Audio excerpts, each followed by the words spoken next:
That filthy poor city thinks she will come and marry Ritik just like that.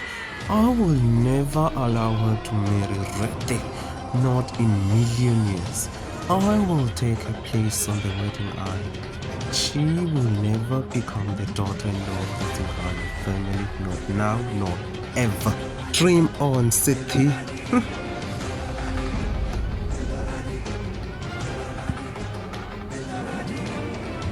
In a wedding reception, there can only be one bride, and I will be the bride.